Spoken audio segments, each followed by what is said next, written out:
Hello, welcome to FHE on the Road with Christine Stevenson. This podcast is designed to connect the people and the places from the past with your lives today, with 5-minute stories and facts from church history.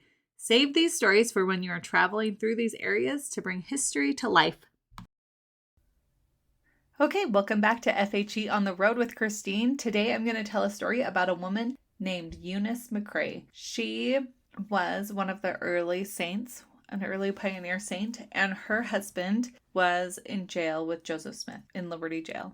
They were put in there together.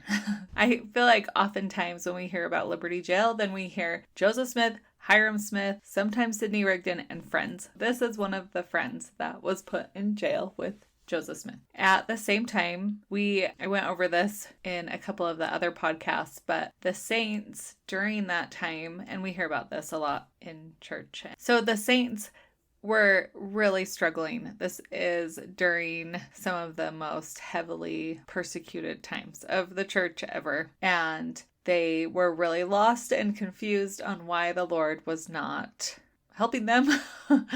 And it would be so hard. But I love hearing these stories of strength and determination and the fact that they were like, I don't understand why the Lord isn't helping me, but I know he will. There was so much faith and hope even in these really dark times. This woman, her name was Eunice McRae. She lived in Far West when the governor of Missouri issued the extermination order for the Latter-day Saints living in Missouri. So he said, yeah, you can kill any Mormon living in Missouri. It is legal. So her husband is gone. He was arrested and taken to Liberty Jail with the prophet, and the Missouri mob men were going from house to house, ransacking the homes, looking for anything of value. They were claiming to be looking for counterfeit money and dyes for making money. I don't know. There's probably some rumor happening or something, some crazy thing going on. They used that as an excuse to ransack homes of women and children. I can't believe that they felt justified in doing what they did, but it is what it is. They were going through the homes. There were 4 Missouri mob men that came into the home of Eunice while her husband was in prison, and she had 2 small children at home with her. The men tore apart her home, searching in cupboards, dressers, through everything. They were just tearing it all apart. When they couldn't find what they were looking for in the cabin, the men tore up parts of the floor and started to dig down, throwing the dirt out. Can you imagine? When they still didn't find anything, they turned to the door and prepared to leave. This is my favorite part because I love Eunice McRae. She turned to them and said,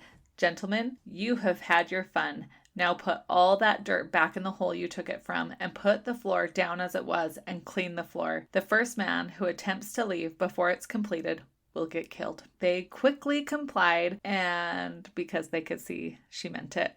So that is just a short story of Eunice McRae. She took on 4 mob men. She was like, hey, you're not going to trash my house and not clean it back up. So you had your fun. You did what you wanted to do. Now knock it off and clean it up. And I love her. I love these early pioneer women. And there's so many incredible stories of women doing the same thing, of men doing the same thing. There's just so many strong, independent people that had complete faith in the Savior Jesus Christ. And they were like, look, this isn't okay the way we're being treated.